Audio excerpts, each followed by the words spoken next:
आज के शुभ दिन की आप सभी को बहुत बहुत हार्दिक शुभकामनाएं। आपका दिन शुभ हो, मंगलमय। ऐसी में प्रभु जी से प्रार्थना करती हूँ। आज है गुरुवार का श्रेष्ठ दिन और 12 फरवरी का ये दिन है। जैसा कि हम सभी इस महीने में श्रवण कर रहे हैं शिव महापुराण की कथा। सबसे पहले आज अपनी इस वीडियो में शुभ और अशुभ समय के बारे में जान लेते हैं। साथ ही देव गुरु बृहस्पति और केला सींचने की और सीता माता की नित्यनेम की कथा भी इस वीडियो में सुनेंगे। आपसे अनुरोध है वीडियो को पूरा देखें, वीडियो के अंत तक बने रहें। कल 13 फरवरी यानी कि शुक्रवार को एकादशी का व्रत किया जाएगा। आज है 12 फरवरी। आज के दिन दसवीं तिथि मान्य रहेगी। दसवीं तिथि रहेगी 12:22 पर। उसके बाद एकादशी लग जाएगी। ज्येष्ठा नक्षत्र रहेगा। मूल नक्षत्र भी प्रारंभ हो रहा है। राहु काल के अशुभ समय में किसी नए काम की शुरुआत न करें। राहु काल का अशुभ समय 2:04 से 3:28 के आसपास का रहने वाला है। आज अभिजीत मुहूर्त अर्थात हर कार्य की जीत का जो समय रहता है 12:18 से 1:03 के आसपास का समय रहेगा। तो जी हाँ दोस्तों, आपको बता दें आज शुभ चौघड़िया रहेगी। सुबह के समय 7:05 से 8:29 के आसपास का समय रहेगा। वहीं लाभ का चौघड़िया 12:41 से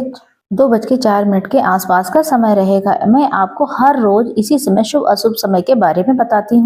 श्री शिवाय नमस्तुभ्यम। हर हर महादेव। आज हम बात करेंगे शिवरात्रि व्रत की महिमा और इस व्रत को करने के कुछ नियम। यहाँ पर ऋषियों के पूछने पर सूत जी ने शिव जी की आराधना के द्वारा उत्तम एवं मनवांछित फल प्रदान करने वाली बहुत से महान स्त्री पुरुष के नाम बताए। इसके बाद ऋषियों ने फिर पूछा, व्यास जी किस व्रत से संतुष्ट होकर भगवान शिव उत्तम सुख प्रदान करते हैं, जिस व्रत के अनुष्ठान से भक्त जनों को भोग और मोक्ष की प्राप्ति हो सके, उसका आप विशेष रूप से वर्णन की। सूत जी ने कहा कि आपने जो कुछ पूछा है वही बात किसी समय में ब्रह्मा विष्णु और पार्वती जी से भगवान शंकर से पूछी थी। इसके उत्तर में शिव जी ने जो कुछ भी कहा मैं तुम्हें भी सुनाता हूँ। तब भगवान शिव बोले, मेरे बहुत से व्रत हैं तो भोग और मोक्ष प्रदान करने वाले हैं। उसमें 10 व्रत हैं। इसके जबाल श्रुत से विद्वान 10 शैव व्रत कहलाते हैं। सभी को इन नियमों को और सदा सर्वदा इन व्रतों का पालन करना चाहिए। प्रत्येक अष्टमी को केवल रात्रि में भोजन करें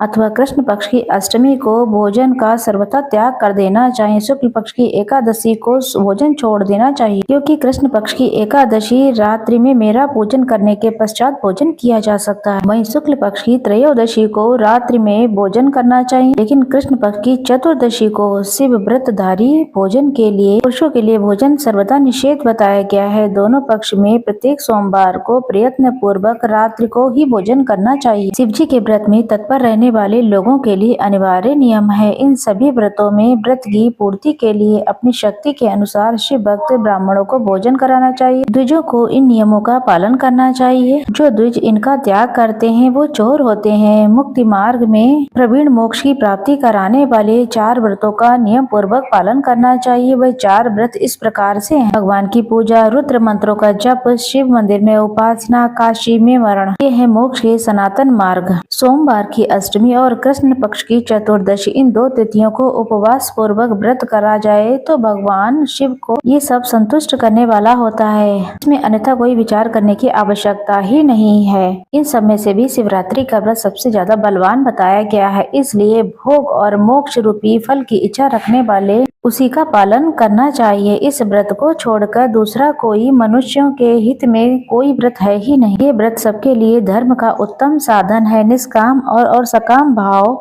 से सभी मनुष्य, वर्ण, दासी, पुरुष, देवता आदि सभी देहधारी ये श्रेष्ठ व्रत हितकारी बताया गया है। माघ माह के कृष्ण पक्ष की शिवरात्रि तिथि का विशेष महत्व बताया गया है। जिस दिन आधी रात के समय ये तिथि विद्यमान हो उसी दिन हमें इस व्रत को ग्रहण करना चाहिए। शिवरात्रि करोड़ों हत्याओं के पाप का नाश करने वाली है। केशव उस दिन सुबह से लेकर शाम तक सभी कार्यों को करना चाहिए। जिन कार्यों को उस दिन करना चाहिए प्रसन्नता पूर्वक मैं तुम्हें बताता हूँ, ध्यान से सुने। बुद्धिमान पुरुष सुबह जल्दी उठकर बड़े ही आनंद के साथ स्नान आदि से निवृत्त होकर आलस्य को पास न आने दे। फिर शिवालय में जाकर शिवलिंग का विधि पूर्वक पूजन करे और मुझ शिव को नमस्कार करने के उपरांत रीति रिवाज से संकल्प ले। संकल्प लेते समय इस तरह से बोले, देव देव महादेव नीलकंठ आपको नमस्कार है। देव मैं आपके शिवरात्रि व्रत का अनुष्ठान करना चाहती हूँ। देवेश्वर आपके प्रभाव से मेरा ये व्रत बिना किसी विघ्न बाधा के पूर्ण हो। काम आदि शत्रु मुझे पीड़ा न दे, ऐसा संकल्प करके पूजन सामग्री का संग्रह करके उत्तम स्थानों में जो शास्त्र प्रसिद्ध शिवलिंग हो उसके पास रात में जाकर स्वयं उत्तम विधि विधान से संपादन करें। फिर शिव जी के दक्षिण या फिर पश्चिम भाग में सुंदर स्थान पर, निकट स्थान पर, संचित स्थान पर रखें। इसके उपरांत श्रेष्ठ पुरुष वहां पर फिर पुरुष स्नान करें। स्नान के बाद सुंदर वस्त्र और उपवस्त्र धारण करके 3 बार आचमन करके पूजन आरंभ करना चाहिए। जिस मंत्र के लिए जो द्रव्य निहित हो उस मंत्र को पढ़कर उसी द्रव्य के द्वारा हमें पूजा करनी चाहिए। बिना मंत्र के महादेव की पूजा नहीं करनी चाहिए। गीत वाद्य नृत्य आदि के साथ भक्ति भाव के संपन्न हो ऐसा व्रत करें। रात्रि के प्रथम पहर में पूजन करके विद्वान पुरुष मंत्र का जप करें। अगर पुरुष कोई उस समय पार्थिव शिवलिंग का निर्माण करे तो नित्य कर्म करने के पश्चात पार्थिव शिवलिंग का ही पूजन करे। पहले पार्थिव बना करके उसके विधिवत स्थापना करें। पूजन के पश्चात नाना प्रकार के स्रोतों के द्वारा भगवान वीरभद्र को संतुष्ट करें। बुद्धिमान पुरुष को चाहिए उस समय शिवरात्रि व्रत का पाठ भी करे।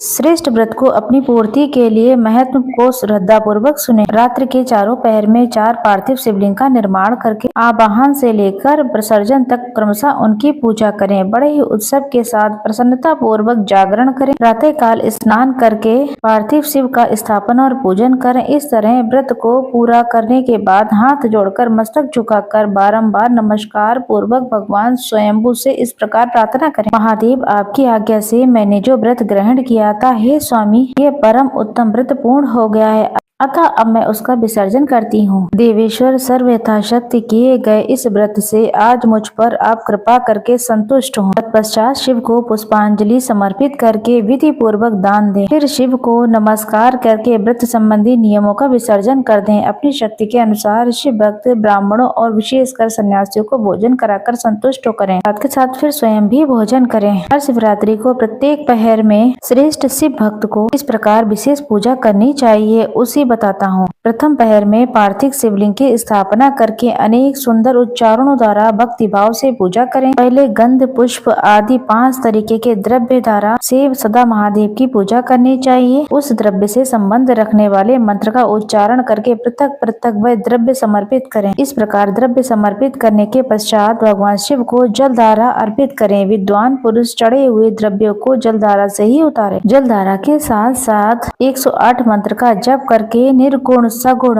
रूप शिव का पूजन भी करें। गुरु से प्राप्त हुए मंत्र के द्वारा भगवान शिव की पूजा करें, अन्यथा नाम मंत्र के द्वारा सदा शिव का पूजन करना चाहिए। विचित्र चंदन, अखंड चावल और काले तिल से परमात्मा शिव की पूजा करनी चाहिए। कमल और कनेर के फूल चढ़ाने चाहिए। 8 नाम मंत्रों के द्वारा शंकर भगवान की पूजा पूर्व समर्पित करें। वह 8 नाम इस प्रकार: भव, सर्व, रुद्र, पशुपति, उग्र, महान, भीम और ईशान। इनके आरंभ में श्री और अंत में चतुर्थी विभक्ति जोड़कर श्री भवाय नमः इत्यादि नाम मंत्रों के द्वारा शिव का पूजन करें। पुष्प समर्पण के पश्चात धूप दीप दिखाकर नैवेद्य करें। पहले पहर में विद्वान पुरुष नैवेद्य के लिए पकवान बना ले। श्री फल के द्वारा विशेष अर्घ देकर तांबूल समर्पित करें। इसके बाद नमस्कार और ध्यान करके गुरु के दिए हुए मंत्रों का जप करें। गुरुदत्त मंत्र न हो तो पंचाक्षर अर्थात नमः शिवाय मंत्र का जप करें। धेनु मुद्रा दिखा करके उन्हें उत्तम जल से तर्पण करें। अपनी शक्ति के अनुसार 5 ब्राह्मणों को भोजन कराकर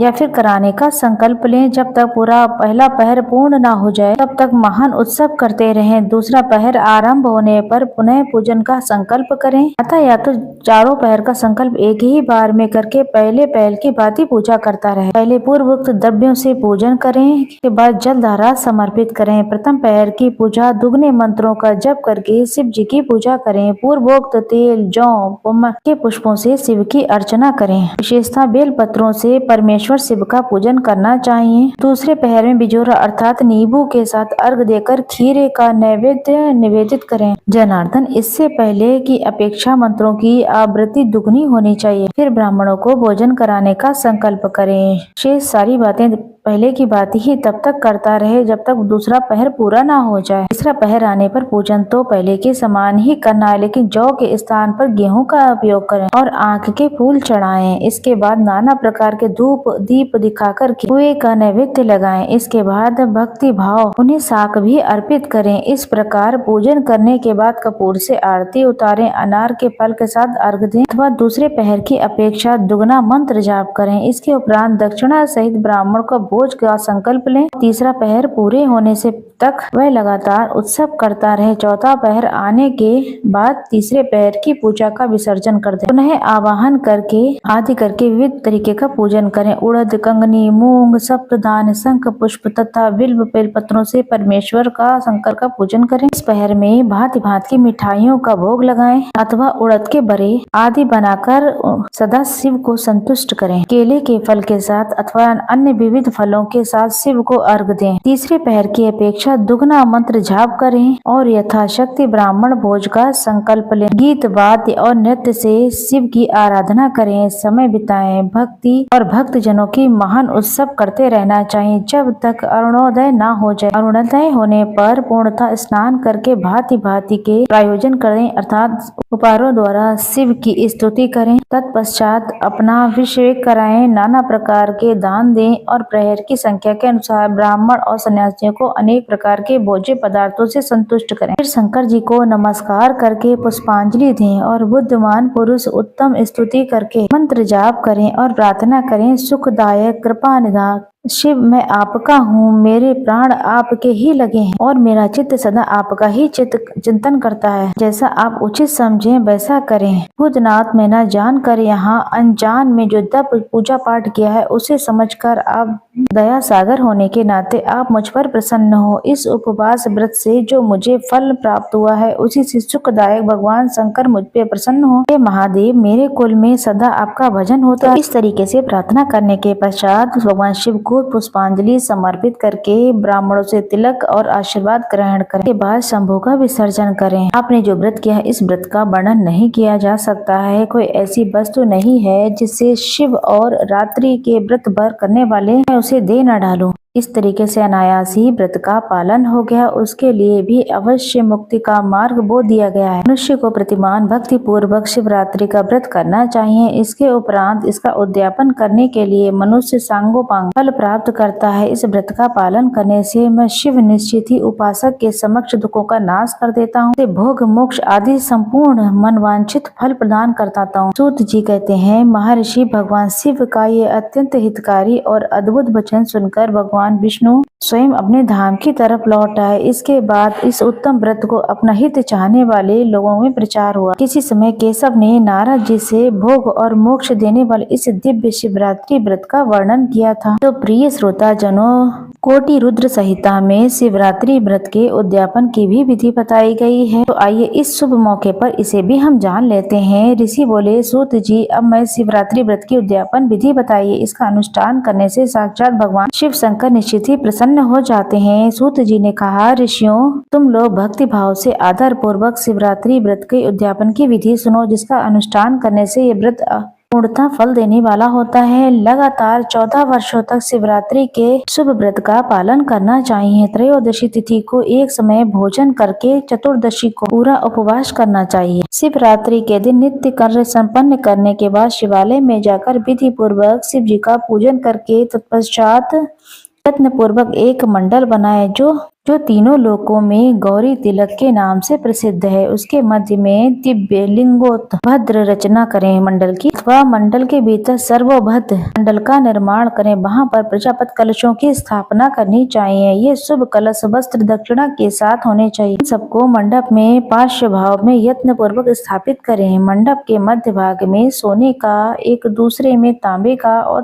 व्रती पुरुष जो है उस कलश पर पार्वती सहित शिव जी की स्वर्णमयी प्रतिमा बनाकर रखें। वह प्रतिमा एक पल अर्थात 1 तोले अथवा आधे पल अर्थात आधे तोले की सोने की होनी चाहिए। जैसी भी है यथाशक्ति है प्रतिमा बना लें। वाम भाग में पार्वती और दक्षिण भाग में शिव जी की प्रतिमा स्थापित करके रात्रि में पूजन करें। आलस्य छोड़कर पूजन का कार्य करना चाहिए। उस कार्य में 4 ऋषित्व तत्व एक आचार्य का वर्ण करें। उन सब की आज्ञा लेकर भक्ति पूर्वक शिव जी की पूजा करें। रात्रि के प्रत्येक पहर में पूजा करने के बाद जागरण करें। व्रती पुरुष भगवान के संबंधी भगवान के कीर्तन भजन का निश्चित रूप से पालन करें। इस तरीके से विधि पूर्वक पूजन करने से भगवान शिव को संतुष्ट करके प्रातः काल पुनः पूजन के पश्चात साविधि होम करें। यथाशक्ति प्रजापति विधान करे, फिर ब्राह्मणों को यथाशक्ति भोजन कराए और दान दक्षिणा दे। इसके बाद वस्त्र अलंकार आभूषणों के द्वारा पत्नी सहित ऋतुजों को अलंकृत करके उन्हें विधि पूर्वक पृथक पृथक दान दे। फिर आवश्यक सामग्री से युक्त बछड़े सहित गौ का आचार्य कहते हुए विधि पूर्वक दान दें। तत्पश्चात दान के बाद प्रार्थना करें कि प्रभु मुझ पर प्रसन्न हो। इसके पश्चात कलश सहित उस मूर्ति को वस्त्र के साथ वृषभ की पीठ पर रखकर संपूर्ण अलंकारों सहित उसे आचार्य को समर्पित कर दें। इसके बाद हाथ जोड़कर मस्तक झुकाकर बड़े ही प्रेम से गदगद वाणी में महाप्रभु महेश्वर के देव से प्रार्थना करें। हे देवधर महादेव, आप इस व्रत से संतुष्ट हो और मेरे ऊपर कृपा कीजिए। शिव शंकर, मैंने भक्ति भाव से इस व्रत का पालन किया है। इसमें जो भी कमी रह गई हो आपके प्रसाद से पूरी हो जाए। शंकर जी, मैंने अनजाने में या फिर जानबूझकर जप तप किया है, ये आपकी कृपा से सफल हो। इस तरीके से परमात्मा शिव को पुष्पांजलि अर्पित कर नमस्कार और प्रार्थना करके कहें कि इस व्रत को पूरा कर लिया है। इस व्रत में कोई न्यूनता नहीं रहती है। इसमें मनवांछित फल सिद्धि प्राप्त कर ली जाती है। इसमें संशय बिल्कुल भी नहीं है। आज के दिन प्रिय श्रोताजनों, आज के श्रेष्ठ दिन में कोटि रुद्र संहिता में शिवरात्रि व्रत का महत्व और क्या इसका विधान है, क्या इसके विसर्जन की विधि है, सब कुछ जाना। अब तथा यथाशक्ति तथा भक्ति जिस अनुसार शक्ति है उस अनुसार भक्ति की जा सकती है। सरल विधि से भी गृहस्थ जनों के लिए सरल विधि से भी आप व्रत कर सकते हैं। आशा है, उम्मीद है आपको ये जानकारी उचित लगी होगी और आपके ज्ञान में भी वृद्धि हुई होगी। इसी तरीके से मैं आपको प्रतिदिन कथा सुनाती हूँ शिव महापुराण की, जो हमारे लिए और आपके लिए हितकारी रहती है।